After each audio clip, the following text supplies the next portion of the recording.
On today's segment of Travels with Betty White, Kari and Rick discuss frequently asked questions. We get asked the same questions a lot by customers to the point that I kind of have thought about printing them out and putting them on a bulletin board because I end up having the same conversations about 15 to 20 times a day. So biggest question we get asked at our shop is what's upstairs? So the building when we bought it was a house upstairs where a family lived in a chiropractic center in the lower level. We do not live there. We pretty much feel like we live there. Well. We don't sleep there. Yeah, we should put a cot in our offices, but the upstairs that was the family space houses a kitchen and a living room turned packing room that is full of boxes and bubble and all the supplies we need to pack and ship orders. We have Shanda's office, we have Rick's office, we have Pete's office, we have Dave's office, bathroom or two, pop machine, because we need a lot of caffeine to keep us going, and spare desk in the packing room for the next employee or for people to just kind of look up orders on if they need to. Yeah. So that's what's upstairs, and then the garage. You want to talk about what's in the garage? Yeah. So the garage area we used to do. When Kari had first started coming over, we were doing estate sales, and if we couldn't do estate sales in the people's houses, we would move the stuff to the garage. It's about a 7 or 8 car garage total, and so we'd move it there and do estate sales there, and then we kind of transitioned the business away from estate sales. So now we have one half of the garage is all of our eBay inventory on racks and shelves, so we can find it easily to come when it sells to pack. And on the other half of the garage, we do our weekly Facebook Wednesday night live sales now. We have 2 different selling stations, one on each side of the garage, one for our Wednesdays and one for our weekend sales if we do a weekend sale. So that's what's out in the garage. A lot of people are always asking because they see the place, and a lot of them come to the back door and know that's not an entrance. We go down through the front, and that's just where we get deliveries and stuff in the garage, or the mail comes to pick up all the packages that we package. So, yeah. And then the downstairs. Yeah, and then the downstairs is our retail store. So if you haven't been into our retail store, we have about 5 rooms down there. We have the main entrance where we sell nostalgic candy, and we have a coffee bar. So come in, have a cup of coffee, look around. And then we have a purchasing room where we buy things from people. And we can answer that question about what we buy and stuff in a minute. And then we have a beer cave room. We have a car-related room, kind of a primitives room, a room that changes seasonally, and then the big room that's full of a variety of antiques. So, which brings me to the next question that we get asked a lot is, what do we buy, Rick? What do we buy? Well, we buy anything that I think we can make $1 on, other than some of the newer collectibles that were more mass-produced. So, if it says China on it somewhere, probably not going to be interested. We try to stick to 70s and earlier items. We are getting a little bit into some of the 80s toys and material because they are becoming vintage enough, but it's a pretty select group.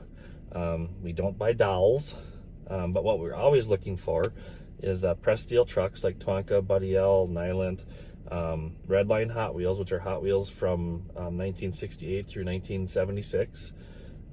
Earlier Matchbox cars from the same time, any signs, advertising pieces that are older, again 70s and earlier, those are always the stuff that's in demand for us. Then other stuff is slot cars, the Stompers trucks that they had back in the day. Those are from the 80s, but they are getting more and more popular. And then that's kind of the toy area that we always look for, but again, it just kind of depends. But it depends on what we already have in stock, what's selling well, what we may have some of, what we've seen not sell well. Time of year matters, all that kind of stuff. The list of what we don't buy is actually probably longer than what we do buy. I get a lot of people that ask us about buying big hutches and dining room tables and bedroom sets and big pieces of furniture, and we just don't have the space, plus they don't sell super well. So we don't buy big furniture. Like Rick said, we don't buy dolls. We don't buy china. Unfortunately, everybody has a grandparent, an aunt, and uncle is somebody that had, this fabulous set of china, because back in the 50s, it was a big deal for families and couples to get their own actual china. Now we eat off paper plates and fast food, and china doesn't go in a dishwasher really well, and so there's just not demand. So we don't buy china. Just because you see things in our store doesn't mean that we actively try to buy them. Sometimes when we go out on a pick, we have to buy the entire thing. And sometimes it comes with a whole lot of Jeff Gordon stuff from NASCAR. And sometimes it comes with china. And sometimes it comes with dolls and other things that we don't really want. But if we have to buy everything, we need to try and get our money back out of that. So any way that we can. But so we always have a list on our website. We have a list at the store when people come in and want to sell stuff that we can give them of here's what we're looking to buy and here's what we're not. So let's see what else we get asked. We get asked for a UPS drop-off site a lot. Yes, we are. But you have to bring it to us packaged with the label on it, like you're just dropping it off at the post office. We will not package it for you. We are not Amazon. Yeah, we're not a pack and ship center. We're a drop-off center. Yeah, and we did that just because we package and ship out on average between 80 and 150 packages a day. And we needed UPS to stop reliably at our shop and pick those up, so I didn't have to load them in my SUV and take them to UPS. So that is why we are a UPS access point. You want to talk about questions you get asked a lot? Can you think of what some of those are? You kind of stumped me on that one. I should have been more prepared. Questions. Where do you find the stuff? Let's talk about that, since we're sitting here waiting for a pick right now. Yeah, we do actually get that a lot. Where do you find all this stuff? Well, the first thing I usually tell people is, after doing it for 25 years, a lot of it finds me.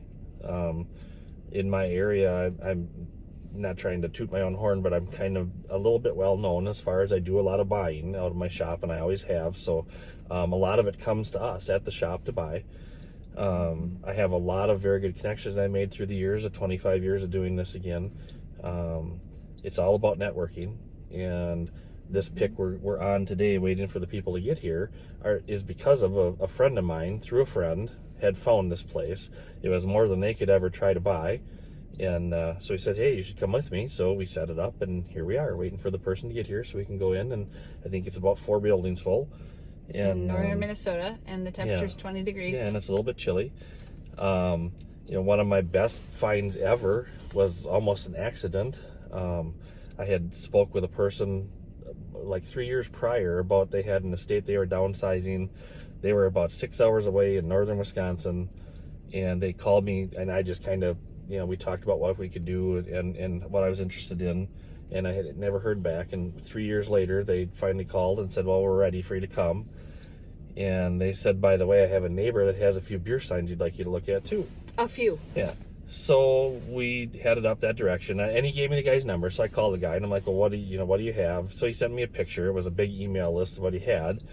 And I was just like, oh, okay, well, this looks like a really good, good pick. So we took the van, and I think I hooked the trailer on behind as well, a truck or trailer, whatever. Mm-hmm.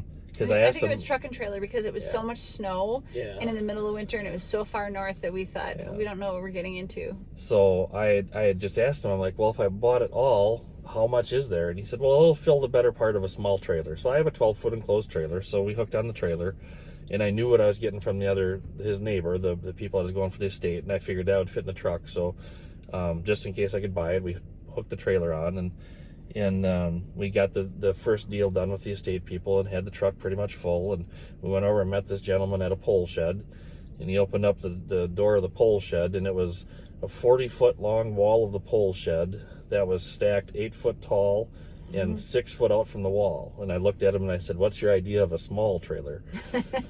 But it turns out he had been a beer distributor at one time and closed the distributorship in 2000.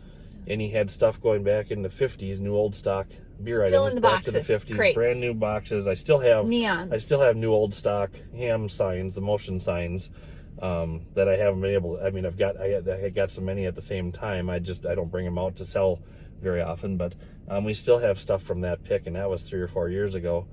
And it turned out we bought it all that day on the spot, and we filled the trailer that everyone could fit in. I had to go back 2 months later with a 28-foot enclosed trailer, and we barely got it all in the second trip. So that it just happened to be one that, you know, it was a pick that I had set up 3 years prior. The guy finally called me back and just happened to have a neighbor, and so stuff like that you just get lucky and stumble on sometimes. So the back to the question of where do you find the stuff, because we could do a whole segment on cool stories of things that we've found, because that is one of the benefits of this job, is we get to see a lot of cool stuff. But the cool people and the networking, you know, I get that question so much about where do you find the stuff. We put on 25,000 miles a year Minimum. Going all over the country to buy the stuff, and it's in usually not the greatest weather. You know, it's not 60 and sunny. It's either blazing hot and we're in a barn full of mouse poop, or it's freezing cold like it is, you know, today, or on that pick in northern Minnesota. The pick in northern Wisconsin for the beer signs, it was -10 that day when we were loading the trailer.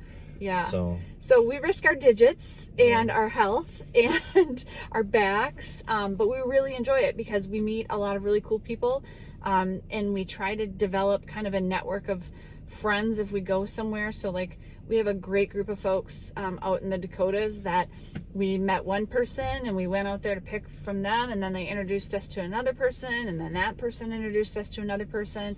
So now years later, when we go picking out that direction, we schedule a trip and we get a hold of them all ahead of time and say, we're coming through on this day, you know, what do you have? We're coming through on this day, what do you have? And kind of make a route of it. We have probably between 12 and 20 stops we can make on this same route that we run about twice a year. Yeah. And because we always have fresh stuff for us. Yeah. So yeah, and you just meet so many great people. I mean, those folks that we have in the Dakotas, I mean, they are just the best of friends and the nicest people. And, you know, if we ever needed a place to stay, they'd probably volunteer their house because they're just that kind. And, you know, we really enjoy going out there and seeing them and picking and then going out to dinner with them or things like that. So it's really fun for us, way more fun than working for somebody else 80 hours a week and killing ourselves. We just do it for ourselves instead and enjoy the things that we do. So, all right, that's like, I don't know, 12 minutes. So I'm going to stop this one and we'll do another episode later. Yeah.